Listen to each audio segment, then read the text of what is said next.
everyone, so I hope you all are doing well. So हमने last lecture में सारे rights of consumer खत्म कर दिया था.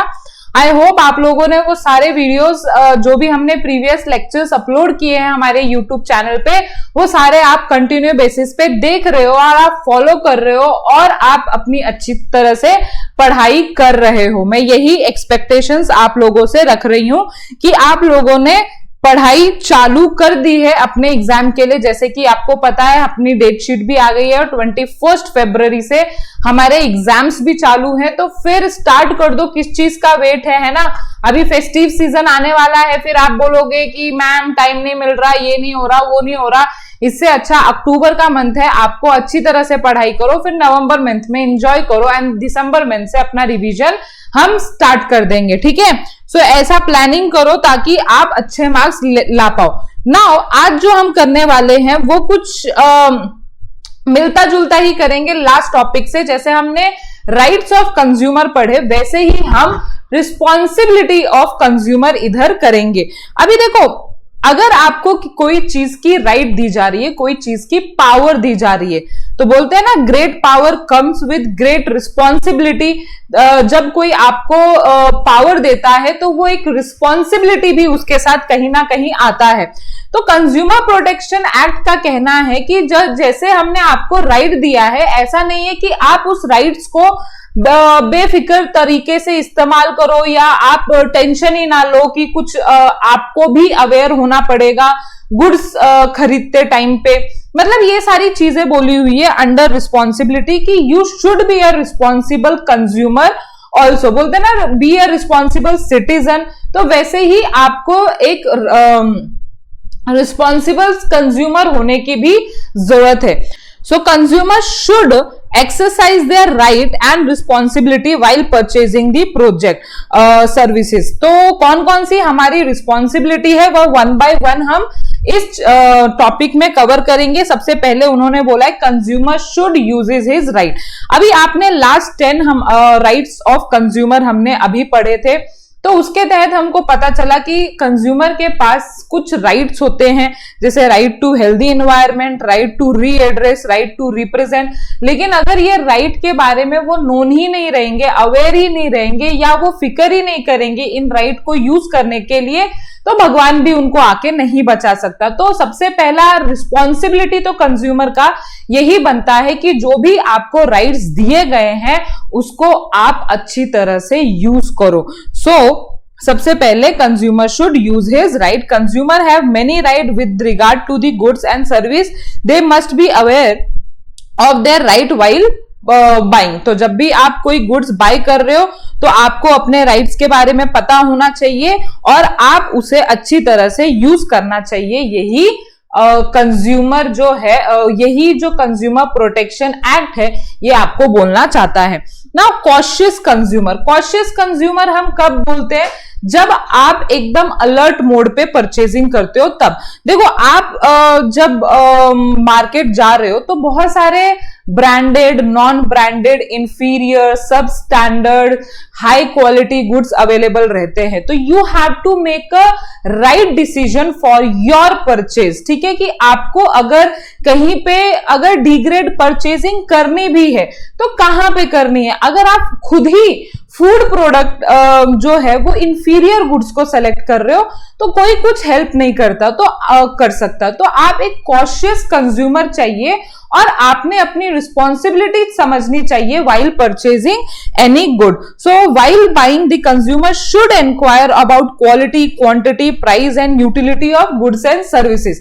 तो ये आपकी रिस्पॉन्सिबिलिटी होती है एज अ बायर की टू आस्क सेलर की इसकी क्वालिटी क्या है, इसका मेड कहां पे हुआ है, इसका वेट कितना है. ऐसे नहीं कि जो सेलर दे देगा वही आपने एक्सेप्ट कर लेना है. तो एक कॉशियस तरीके का नेचर कंज्यूमर में होना चाहिए. कॉशियस मतलब अलर्ट टाइप कंज्यूमर होना चाहिए. Okay. Now next one is filing of complain. तो हमारे इंडिया में जो मोस्ट ऑफ द कंज्यूमर है, आपने देखा है पिछले लास्ट टॉपिक में हमने यही बोला था कि कंज्यूमर जो रहते हैं वो मोस्ट इग्नोरेंट रहते हैं, ना अपने रिस्पॉन्सिबिलिटी को समझते हैं ना ही अपने राइट्स को समझते हैं. तो ये बहुत एक्चुअली एक मुद्दे की बात है कि जब अगर कोई कंपनी ने किसी को खराब गुड्स दिए हैं, बैड प्रोडक्ट्स दिए हैं, तुरंत से तुरंत उनके अगेंस्ट कंप्लेन करनी चाहिए, होनी चाहिए कि नहीं होनी चाहिए?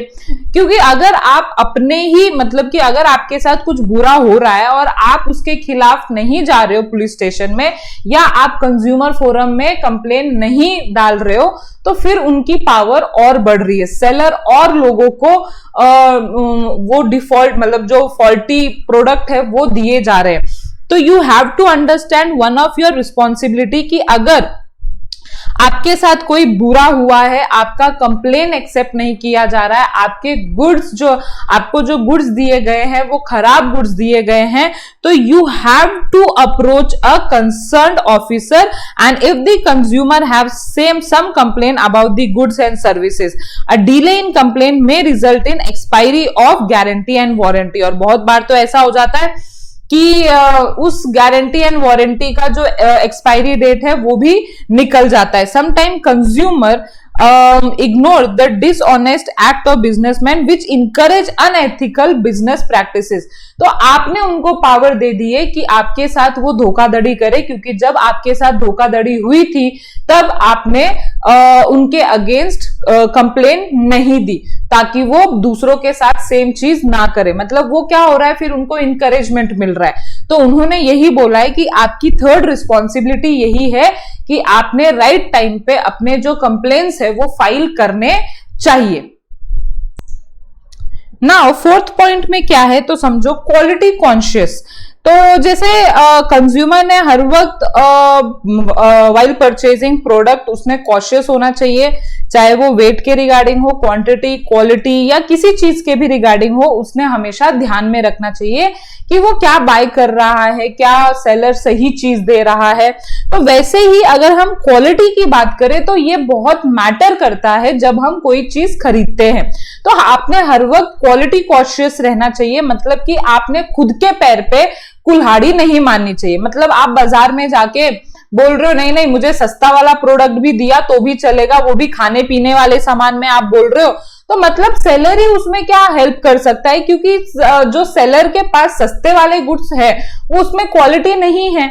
तो हमेशा आपकी या परचेजर की रिस्पॉन्सिबिलिटी बनती है कि वो जब भी मार्केट में जा रहा है तो उसने इंफीरियर स्टफ्स नहीं परचेज करना चाहिए जस्ट बिकॉज उसके कम प्राइजेस है इसीलिए। So the consumer behave like this and there can not be any production to them, protection to them from any sectors. तो समझ रहे हो कि उसमें कोर्ट भी आपकी हेल्प नहीं कर पाएगा, कोई इंसान आपकी हेल्प नहीं कर पाएगा, क्योंकि आपने सेलर को बोला क्या था, मुझे कम सबसे सस्ता वाला प्रोडक्ट दे जिसकी क्वालिटी से मुझे कुछ लेना देना नहीं है। तो अब उसमें सेलर की कोई गलती नहीं है और फिर आपकी कोई हेल्प नहीं कर सकता।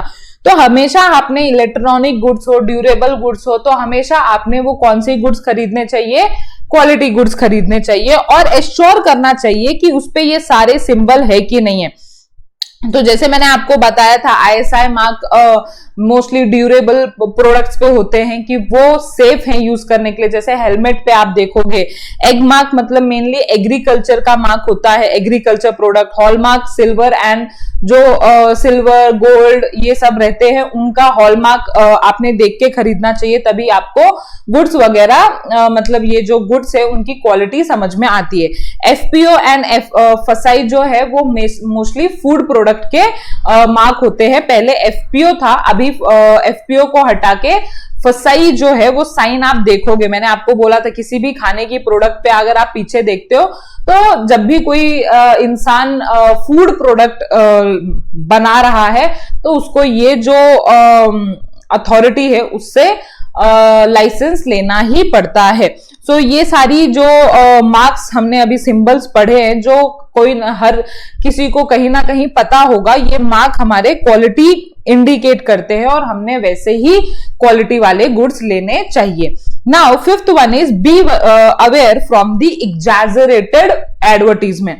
तो हमारा डिस्कशन हुआ था ये पिछले लेक्चर में कि बहुत सारा जो एडवर्टीजमेंट होते हैं वो नॉनसेंस टाइप के एडवर्टीजमेंट होते हैं, लिटरली कुछ और बताते होता कुछ और है, उसके जो यूजफुलनेस है वो ना बता के उसके जो कुछ सेकेंडरी चीजें होती है वो सब आपको बताई जाती हैं। जैसे कोई भी नेचुरल कलर मतलब कोई भी अगर डार्क कॉम्प्लेक्शन का है तो उसको कभी भी गोरा नहीं बनाया जा सकता है, ये आपको समझना पड़ेगा। ये सेलर तो अपना गुड्स एनी हाउ बेचने के लिए बैठे हुए हैं, but you have to understand कि कोई प्रोडक्ट जो है उस पर हमको कितना बिलीव करना है, या किसी इंसान या किसी एडवर्टीजमेंट पे हमें अगर विश्वास करना भी चाहिए तो हमने कितना विश्वास करना चाहिए।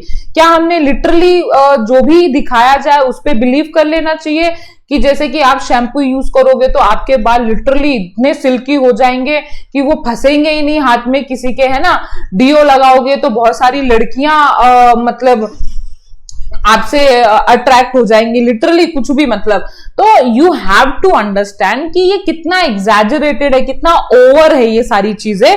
तो you should be aware from these exaggerated sellers. So therefore the responsibility हमारी क्या है कि हम इनके बहकावे में ना आए। Now 6th one is demand of invoice and guarantee and warranty card. देखो जब भी हम कोई इलेक्ट्रॉनिक गुड्स, ड्यूरेबल प्रोडक्ट्स खरीदते हैं तो उधर हमको कोई भी प्रोडक्ट, तो सबसे पहले हम कोई भी प्रोडक्ट खरीदते हैं तो हमको उस सेलर ने हमको सबसे पहले क्या देना चाहिए, बिल तो देना चाहिए कि हमने खरीदा है, ये आपके शॉप का है, इस वक्त खरीदा है, इस डेट को खरीदा है। लेटर ऑन कोई प्रॉब्लम आए कुछ पेमेंट वगैरह में या किसी भी चीज में तो हम क्लेम कर पाए, ये एक बेसिक चीज है। नाउ गारंटी एंड वारंटी आपको मोस्टली इलेक्ट्रॉनिक्स प्रोडक्ट्स पे मिलती है और ये आपने डिमांड करना चाहिए अगर आपको सेलर खुद होके नहीं दे रहा है तो, कि और उस पे जो सारी डिटेल्स मेंशन है, क्या सेलर ने सारी डिटेल, क्वांटिटी है, जो मेजरमेंट है, वो सब सही लिखा है कि नहीं, ये आपको खरीदने से पहले एश्योर करना चाहिए। If the good purchase are inferior quality the document are useful to settle all kind of dispute with the seller. तो वो सीधा बोल रहे हैं कि अगर फ्यूचर में आपको कोई प्रोडक्ट पसंद नहीं आया या वो इंफीरियर क्वालिटी का निकला या उसमें कुछ प्रॉब्लम आ रही है, तो यही सारी चीजें, यही सारे जो डॉक्यूमेंट्स होते हैं वो काम में आते हैं टू सेटल दी डिस्प्यूट। मतलब कि आप फोरम में जाओगे तो आपको यही डॉक्यूमेंट सबसे पहले मांगा जाएगा, कोर्ट्स में जाओगे तो। ओके, तो समझ में आया कि आपकी रिस्पॉन्सिबिलिटी क्या है as a consumer. Now 7th one is pre planned buying. तो बहुत सारे जो बायर्स होते हैं आजकल बहुत हड़बड़ी में कुछ भी खरीद लेते हैं, तो उस हड़बड़ी में उनको ये नहीं समझ में आता कि उन्होंने कितने अच्छे प्रोडक्ट खरीदे या कितने बुरे प्रोडक्ट खरीदे। तो यू हैव टू सी कि आप जो प्रोडक्ट खरीद रहे हो जल्दी में, क्या वो सही है आपके लिए, आपके बच्चों के लिए सही है। मतलब ये सारी चीजें, मतलब कि कभी कभी हम कहीं पे ऐसी गलती कर देते हैं कि जो किड्स होते हैं वो सारी चीजें कंज्यूम कर लेते हैं और उनके हेल्थ पे बहुत बुरा इंपैक्ट पड़ता है। जैसे कि आप देख रहे हो आजकल मार्केट में, अगर आप देख रहे हो इंडिया में, तो बहुत सारे बच्चों को डायबिटीज हो रखा है, बहुत सारे बच्चों को हार्ट प्रॉब्लम हो रहे हैं। तो ये किसके वजह से हो रहे हैं? तो उनको यही नहीं पता है कि उनके बच्चों को उन्होंने क्या खिलाना चाहिए, उनको क्या नहीं देना चाहिए। बस वो दिए जा रहे हैं मार्केट में जो भी फास्ट फूड अवेलेबल है, जो भी जंक फूड अवेलेबल है, बस वो बिना देखे उनके इंग्रेडिएंट दिए जा रहे हैं, जिससे कि डायबिटीज का प्रॉब्लम, हार्ट का प्रॉब्लम, ये सब बढ़ा जा रहा है। तो ये सारी चीजें आपको प्री प्लान तरीके से करनी है कि आप कौन सा प्रोडक्ट खरीदना चाहते हो, और कभी भी हरी में नहीं खरीदना चाहिए। And it means the consumer should make an estimate of good they want to buy along with their quantity required. They should also take in consider the place from where they are buying things. तो उन्होंने ये भी देखना चाहिए कि क्या वो जगह सही है जहां से वो प्रोडक्ट खरीद रहे हैं। तो आप कभी भी, है ना, कोई फूड प्रोडक्ट, कोई मेडिसिन कि मतलब केमिस्ट के शॉप से नहीं खरीदना चाहिए। ये तो एक कॉमन सेंस की बात है ना। तो ये सब भी चीजें मतलब कोविड के टाइम पे क्या हुआ था कि जो केमिस्ट की शॉप है वही ओपन करना अलाउड थी, जो मेडिसिन वाली शॉप होती है वही ओपन करना अलाउड थी। तो बहुत सारे लोगों ने मतलब मेडिसिन के साथ वेफर्स रखना चालू कर दिया था, आइसक्रीम रखना चालू कर दिया था, ताकि मतलब उनका बिजनेस बढ़े, बट ये अलाउड नहीं है। तो यू शुड बी अवेयर या you should have a pre planned buying कि आप हरी में मतलब कुछ भी सोचे समझे कुछ भी अंदाजा लगाए आप ना खरीदे। Okay, now 8th one is organize effort. So consumers should undertake the responsibility of protection of their right and safeguarding their interest. Consumer can work for and support the consumer protection association for consumer welfare. तो आपको पता है market में बहुत सारे consumer organisation available हैं। ये consumer organisation consumer के भलाई के लिए काम करते हैं। उनको आर्टिकल के थ्रू, एडवर्टीजमेंट के थ्रू बहुत सारी इंफॉर्मेशन उनके साथ शेयर करते हैं। आपने देखा होगा कभी कभी ये जो पानी की बॉटल्स आती हैं वो कौन सी ज्यादा हेल्दी है, किसमें कितना कंटेंट है, क्या है, ये सारे आर्टिकल्स आप मैगजीन वगैरह में आप नॉर्मली देखते रहते हो। तो ये एक्चुअली जो कंज्यूमर ऑर्गेनाइजेशंस होती हैं, जो कंज्यूमर्स के लिए, जो परचेजर के लिए काम करती हैं, वो उनके थ्रू आर्टिकल्स आता है। तो बोला गया है कि हर एक कंज्यूमर की ये जिम्मेदारी है कि यही जो एसोसिएशन है जो हमारे लिए काम कर रहे हैं, हम उनका साथ दे सकते हैं ना, कि उनको जब जरूरत पड़े स्ट्राइक पे, जैसे बहुत लोग स्ट्राइक पे जाते हैं कंज्यूमर ऑर्गेनाइजेशन, कभी कभी किसी कंज्यूमर के साथ बहुत बुरा हो जाता है तो उनके अगेंस्ट बैठना, उनके अगेंस्ट मतलब जो भी कंपनी है उनके अगेंस्ट जाना, इनके लिए उनको ग्रुप की जरूरत पड़ती है। तो आपकी भी एक रिस्पॉन्सिबिलिटी है कि आप लोगों ने इनको सपोर्ट करना चाहिए, जो वो अच्छा काम कर रहे हैं उनको उनके साथ जुड़ना चाहिए। तो ये सारी चीजें हमारी एक नॉर्मल कंज्यूमर की तरह रिस्पॉन्सिबिलिटी बनती है। तो ये है अपने 8 रिस्पॉन्सिबिलिटी जो कंज्यूमर के हैं, और कंज्यूमर ने हमेशा ये रिस्पॉन्सिबिलिटी फॉलो करनी चाहिए, तभी वो ओवरऑल अपने सोसाइटी को हेल्प हो सकता है। वरना आपकी रिस्पॉन्सिबिलिटी आप खुद नहीं निभाओगे तो आपकी जगह पे कोई इंसान नहीं आएगा। नाउ अभी नेक्स्ट टॉपिक जो हम देखने वाले हैं वो क्या है, ways and means of consumer protection. तो हम पूरे स्टार्टिंग ऑफ द चैप्टर से यही देख रहे हैं कि कंज्यूमर को प्रोटेक्शन मिलना चाहिए, कंज्यूमर की राइट्स ये है, कंज्यूमर की रिस्पॉन्सिबिलिटी ये है। बट व्हाट इफ कंज्यूमर को ब्रीच हुआ है, कंज्यूमर को धोखा मिला है, तो क्या क्या वेज है, क्या क्या मीन्स है जिसके तहत वो जो कंज्यूमर है अपने राइट को जो है वो रख सकता है और वो डिमांड कर सकता है क्लेम जो उसके साथ हुआ है, कॉम्पनसेशन क्लेम कर सकता है। तो हम यही सारी चीजें इस टॉपिक में पढ़ने वाले हैं। तो बहुत सारे आप कोड्स देखोगे, बहुत सारे आप तरीके देखोगे जिसके तहत कंज्यूमर अपने आप को प्रोटेक्ट कर सकता है। तो सबसे पहले वो जा सकता है लोक अदालत में। लोक अदालत जनरली हम इसको पीपल्स कोर्ट भी बोलते हैं इंग्लिश में। आपकी बुक में देखो हाईलाइटेड दिया हुआ है। इधर होता क्या है, लोक अदालत छोटे छोटे कोर्ट्स होते हैं। मेजरली क्या होता है कि जब किसी गांव वगैरह में लोगों को ऐसा प्रॉब्लम आता है तो दे फियर कि वो डायरेक्टली कोर्ट में, हाई कोर्ट, डिस्ट्रिक्ट कोर्ट, वो कैसे जाए, उनको तो ये सारी चीजें पता भी नहीं होती है लार्ज स्केल पे। तो ऐसे छोटे छोटे हम लोक अदालत बनाते हैं जहां पे फास्ट ट्रैक बेसिस में उनके प्रॉब्लम्स को लिए जाते हैं और जितना हो सके फास्ट उतना उनको डिसीजन दिया जाता है। ये छोटे छोटे प्रॉब्लम्स लेते हैं। अगर लोक अदालत को ऐसा लगा कि नहीं ये हमसे सॉल्व नहीं हो पाएगा तो ये आगे डिस्ट्रिक्ट कोर्ट, हाई कोर्ट में भेज देते हैं। बट बहुत ऐसे आप देखोगे ना कि जब आप बड़े बड़े कोर्ट में भी जाओगे तो उधर बहुत ज्यादा पेंडिंग फाइल्स होती हैं और पेंडिंग फाइल्स के बेसिस पे उनको मिलता क्या है, सिर्फ तारीख पे तारीख ही मिलती रहती है।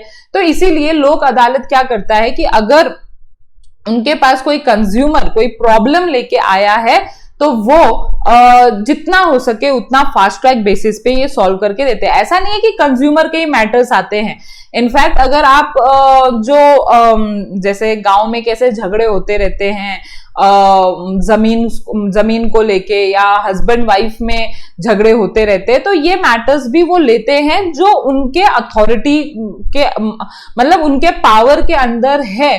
मतलब क्रिमिनल केस तो नहीं लेंगे ऑफ कोर्स, वो नॉन क्रिमिनल केसेस जो रहते हैं ना, जो बहुत ज्यादा जगह पे ऐसे फालतू के झगड़े चलते रहते हैं, वो भी वो मैटर्स एक्सेप्ट करते हैं और ट्राई करते हैं कि वो इनको डिसीजन जो है फास्ट ट्रैक बेसिस पे दे पाए और उनको जरूरत ना पड़े हाई कोर्ट में जाने की, क्योंकि हाई कोर्ट में वो गए तो फीस भी बहुत ज्यादा होती है, इनकी फीस बहुत कम होती है। फीस मतलब कि इनके जो लॉयर्स वगैरह भी रहते हैं तो इतना ज्यादा फीस चार्ज नहीं करते, एक नॉमिनल चार्जेस रहते हैं।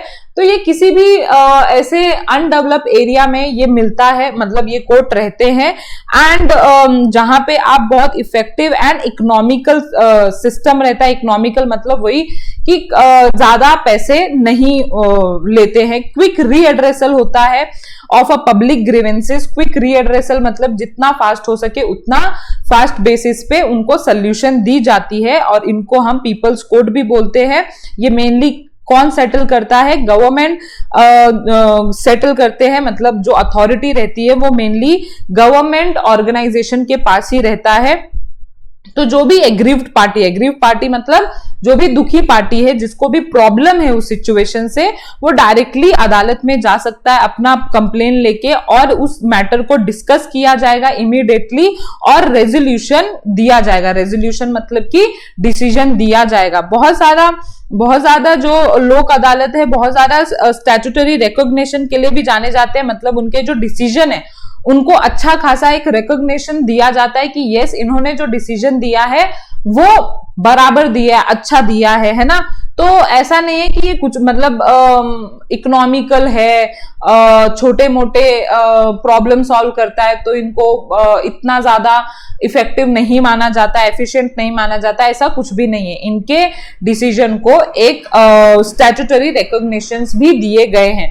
बहुत सारे जो जैसे MSDCL, MSRTC, railway authority, insurance company, bank, जो गवर्नमेंट देख रहे हो, गवर्नमेंट जो इंस्टीट्यूशन है, गवर्नमेंट जो ऑर्गेनाइजेशन है, वही टाइम टू टाइम लोक अदालत जो है ऑर्गेनाइज करते हैं और लोगों को फास्ट रेजोल्यूशन, फास्ट रीएड्रेसल देने की कोशिश करते हैं, जिसमें कि कंज्यूमर भी जा सकते हैं अपने प्रॉब्लम्स को लेके, और कंज्यूमर अपने आप को जस्टिस मांग सकते हैं अपने लिए। Okay, now second one is public interest litigation. तो आपने ऐसे PIL करके जनहित याचिका, ऐसा नाम कुछ तो भी सुना होगा, या तो पब्लिक इंटरेस्ट लिटिगेशन या तो जनहित याचिका, ऐसा कुछ नाम तो 100% आपने एक मूवी अभी रिसेंटली निकली थी, छपाक मूवी है ना, जहां पे एसिड अटैकर्स को लेके बहुत अच्छी मूवी बनाई गई थी कि जो एसिड अटैकर्स रहते हैं वो खुलेआम लड़कियों पे या किसी भी इंडिविजुअल पे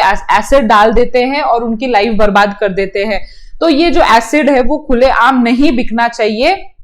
इस पे एक लॉयर ने PIL दर्ज किया था सुप्रीम कोर्ट में, मतलब पहले हाई कोर्ट में फिर सुप्रीम कोर्ट में, एंड फिर उनको डिसीजन दे दिया गया कि सोसाइटी के भले के लिए जो एसिड है वो विद लाइसेंस ही बिकना चाहिए, कि कोई भी शॉपकीपर एसिड खुलेआम नहीं रख सकता है, मतलब उसके लिए प्रॉपर अथॉरिटी, प्रॉपर परमिशन की जरूरत लगेगी। तो ऐसे ही है कि अगर आप सोसाइटी में ऐसे कुछ मैटर्स देख रहे हो जहां पे उस मैटर को लेके बहुत ज्यादा कंज्यूमर को प्रॉब्लम आ रहा है, मतलब एक कंज्यूमर को नहीं, तो कोई भी इंडिविजुअल, कोई भी लॉयर, कोई भी प्रोफेशनल बॉडी या कोई भी कंज्यूमर ऑर्गेनाइजेशन इस चीज के लिए PIL दर्ज कर सकता है किसी भी कोर्ट में।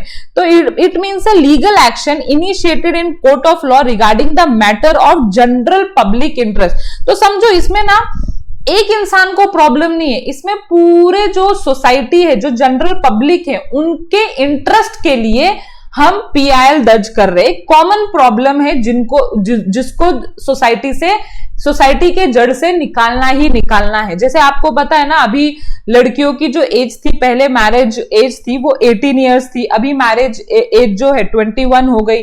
क्यों ऐसा, क्योंकि लड़कों की मैरिज एज 21 और लड़कियों की 18। तो इसके लिए ऑफ कोर्स किसी ने PIL दर्ज किया होगा कि इस चीज को कंसीडर किया जाए कि लड़कियों की मैरिज एज भी क्या होनी चाहिए, 21 ही होनी चाहिए। तो एक कॉमन प्रॉब्लम होती है सोसाइटी की, जिसके लिए आप PIL दर्ज कर सकते हो। ये किसी पर्टिकुलर पर्सन की प्रॉब्लम नहीं होती। So it is a legal facility under which any person can approach to a court of law in interest of society. देखो उन्होंने बोला है कि कोई भी पर्सन जो है वो सोसाइटी के इंटरेस्ट के लिए कोर्ट में जा सकता है। So it aim to provide legal remedy to unrepresented groups of the society. तो जैसे एसिड अटैक का मैंने एग्जांपल दिया, या जो मैंने लड़कियों वाला एग्जांपल दिया गर्ल्स का मैरिज एज, तो देखो इनको रिप्रेजेंट करने के लिए कोई नहीं है। बट यस, अगर आप PIL दर्ज करो तो एक कॉमन प्रॉब्लम को समझ के अनरिप्रेजेंटेटेड जो ग्रुप है उनकी प्रॉब्लम आप सॉल्व कर सकते हो। The party which is not related to the grievance can also file a public interest litigation. ऐसा जरूरी नहीं है कि आप अफेक्टेड पर्सन चाहिए, मतलब आप एसिड अटैकर ही चाहिए तभी आप PIL दर्ज कर सकते हो। आप अगर उस सिचुएशन से नहीं भी अफेक्ट हुए हो, बट आप सोसाइटी का भला चाहते हो किसी एक कॉमन प्रॉब्लम को निकाल के, तो आप वो PIL दर्ज कर सकते हो कोर्ट में। So it is file in high court as well as supreme court directly in some cases. तो हमारा कैसे डिस्ट्रिक्ट कोर्ट होता है, हाई कोर्ट होता है, सुप्रीम कोर्ट होता है, बट PIL अगर रहा और ऐसे स्ट्रॉन्ग PIL अगर रहे कॉमन प्रॉब्लम, तो आप डायरेक्टली हाई कोर्ट या सुप्रीम कोर्ट में जा सकते हो। तो ये सारी चीजें है सोसाइटी में। एंड यस, अगर आप एक रिस्पॉन्सिबल सिटीजन हो और अगर आप कुछ प्रॉब्लम ऐसे कॉमन चीज पे प्रॉब्लम देख रहे हो, तो you can also go through PIL। Okay, now redressal forum. Redressal forum क्या होते हैं? जो ये कंज्यूमर प्रोटेक्शन एक्ट जो 2019 में आया है, अमेंडेड होके आया है। सबसे पहले कंज्यूमर प्रोटेक्शन एक्ट हमारे पास, पुराना वाला भी कंज्यूमर प्रोटेक्शन एक्ट था, आपको पता है ना।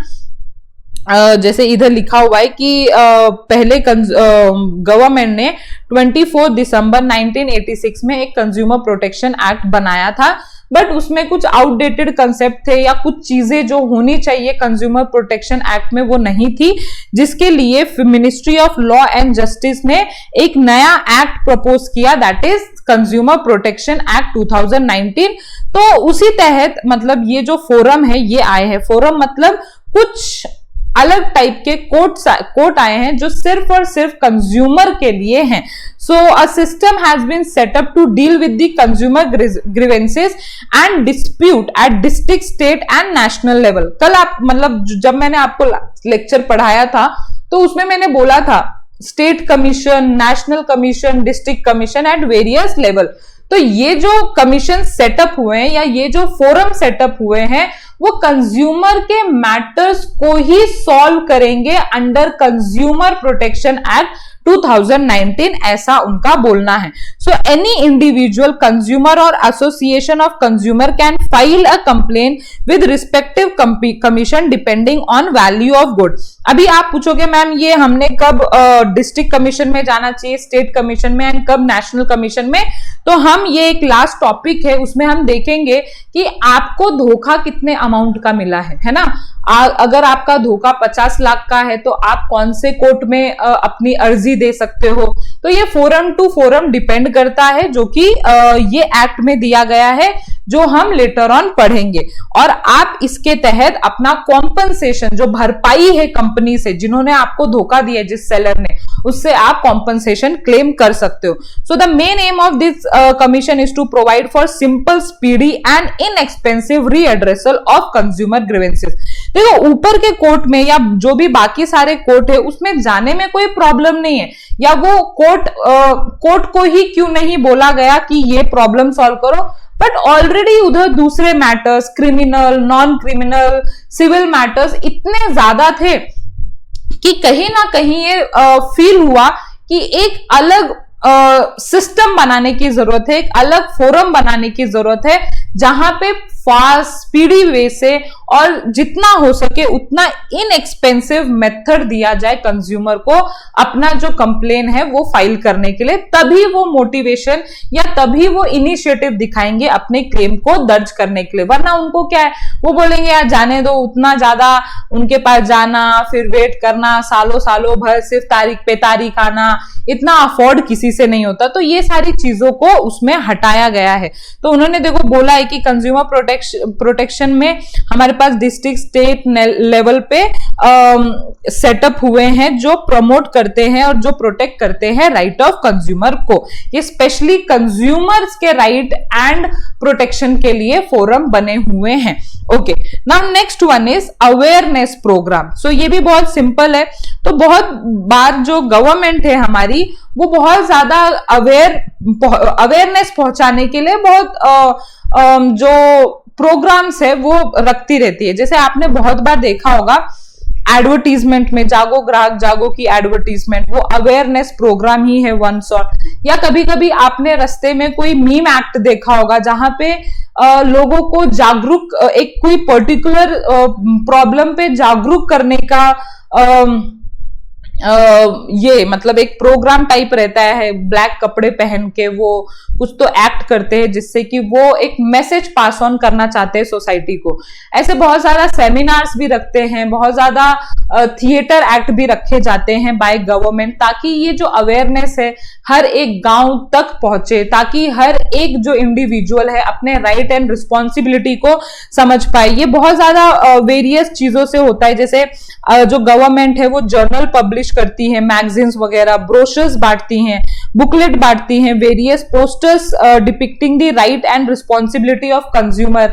जैसे कि आप किसी भी चीजों पे विश्वास ना करो, पहले आप उसको परखो, पहले आप इसकी डिटेल्स देखो, फिर आप वो यूज करो। तो ये सारी चीजें जरूरी है कि कंज्यूमर तक पहुंचना चाहिए, वरना वो बहुत ज्यादा इंपैक्ट कर सकती है उनके लाइफ को। सो सेवरल ऑडियो वीडियो, मतलब ये भी तो पता होना चाहिए कि उनके पास एक रीएड्रेसल फोरम है। आज तक तो मतलब ये तो चलो एजुकेटेड लोग या आप या मेरे जैसे लोगों को पता है, बट व्हाट अबाउट जो गांव खेड़े के लोग हैं, उनके तक ये चीज ही नहीं पता है कि एक रीएड्रेसल फोरम जैसी चीज जो 2019 में आई है। तो ये सारी चीजें उन तक पहुंचनी चाहिए, चाहे किसी भी मीडियम के थ्रू पहुंचे। तो वो अवेयरनेस प्रोग्राम जो है उसी मतलब जो ये अवेयरनेस की प्रोग्राम है वो उसी को वो बोल रहे हैं कि बहुत ज्यादा गवर्नमेंट इसको बहुत ज्यादा लार्ज स्केल पे प्रोग्राम को चला रही है, चाहे वो सेवरल ऑडियो वीडियो प्रोग्राम के थ्रू हो, consumer awareness on consumer awareness, या बहुत सारे चैनल पे ये ब्रॉडकास्ट भी किया जाता है।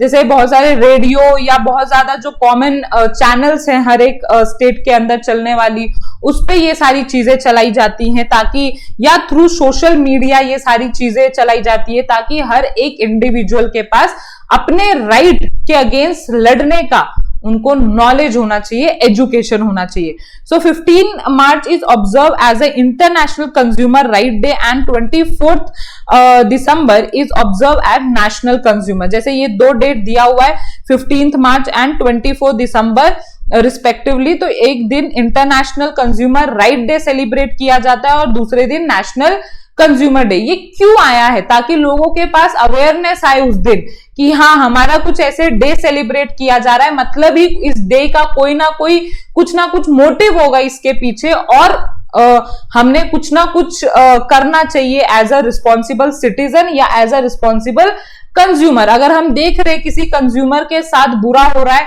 तो अगर हमको पता है उसके रिलेटेड कुछ चीजें, तो हमने उसको बतानी चाहिए। तो ये सारे जो अवेयरनेस प्रोग्राम है बाय गवर्नमेंट है टू मतलब आप क्या बोल सकते हो, टू स्प्रेड इंफॉर्मेशन हर एक जगह पे, है ना।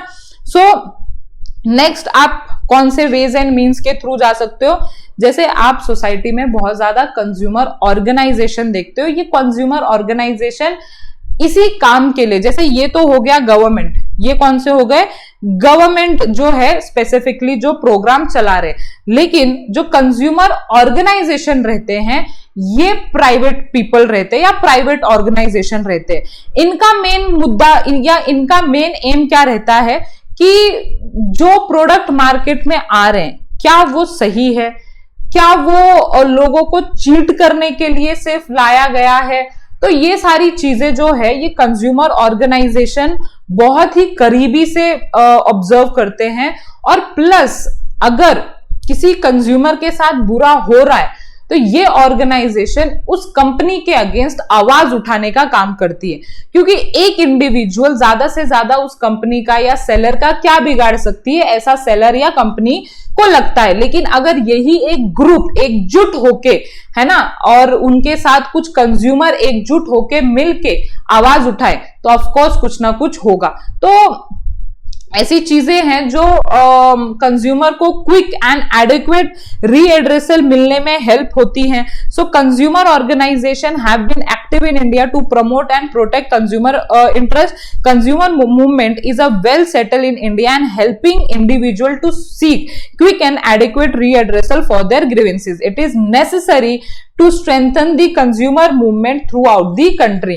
तो जब तक ये ऑर्गेनाइजेशन नहीं काम करेंगे अपने लेवल पे, तब तक जो कंज्यूमर को जस्टिस मिलना चाहिए वो शायद नहीं मिलेगा। ये जो मैगी के जो रिपोर्ट्स हैं, जो लेड उसमें ज्यादा पाए जाते हैं, या कोई जो प्रोडक्ट है उसको बैन करने का जो जिम्मा होता है, वो मोस्टली ये कंज्यूमर ऑर्गेनाइजेशन उठाते हैं, क्योंकि इनके पास बहुत रिसर्च, बहुत सर्वे करते रहते हैं ये कि जो प्रोडक्ट हम मार्केट में देख रहे हैं या जो सप्लाई हो रहा है कंज्यूमर को, क्या वो बेस्ट प्रोडक्ट है कि नहीं कंज्यूमर के लिए, या वो कोई फेक प्रोडक्ट है, या ऐसे प्रोडक्ट है जो इंजीरियस टू लाइफ है। तो कंज्यूमर ऑर्गेनाइजेशन एक तरीका है जहां से कंज्यूमर को प्रोटेक्शन मिल सकता है ना। कंज्यूमर वेलफेयर फंड, ये एक ऐसा फंड है जो गवर्नमेंट के पास है, जो कंज्यूमर, कोई कंज्यूमर होता है ना जिनके पास थोड़े भी पैसे नहीं होते, उनका पॉइंट कोर्ट में रखने के लिए, क्योंकि कोर्ट को फीस लगती है, आपने देखा है फीस नॉमिनल ही होती है किसी किसी कोर्ट में, स्टिल वो नॉमिनल फीस नहीं है फॉर एग्जांपल कंज्यूमर के पास। तो एक कंज्यूमर वेलफेयर फंड है जो डिपार्टमेंट ऑफ कंज्यूमर अफेयर्स ने क्रिएट किया हुआ है, specially for providing financial assistant to strengthen the voluntary consumer movement particularly. तो कभी कभी इनको भी मूवमेंट पे जाना पड़ता है, या इनको भी कभी कभी फाइनेंस की जरूरत पड़ती है, कभी कभी इनको टेस्टिंग करनी पड़ती है किसी प्रोडक्ट की कि ये प्रोडक्ट सही है कि नहीं मार्केट में। तो आप लोग एज अ कंज्यूमर ऑर्गेनाइजेशन या एज अ कंज्यूमर इनकी हेल्प ले सकते हो for of course for consumer protection. लेकिन आपका जो एम होना चाहिए वो कंज्यूमर प्रोटेक्शन का रहना चाहिए, नॉट फॉर अदर रीजन। इस वाले जो ये जो फंड है आपको स्पेशली कंज्यूमर प्रोटेक्शन के अगर मोटिव से आप काम कर रहे हो तभी आपको इधर फाइनेंशियल असिस्टेंट मिलेगा, पर्टिकुलरली कहां पे, रूरल एरिया में। This fund is use for training and research in consumer education, complaint handling, counselling and guidance mechanism, product testing lab and so on. तो ये सारी चीजें हैं जहां पे ये पैसों को यूज किया जाता है।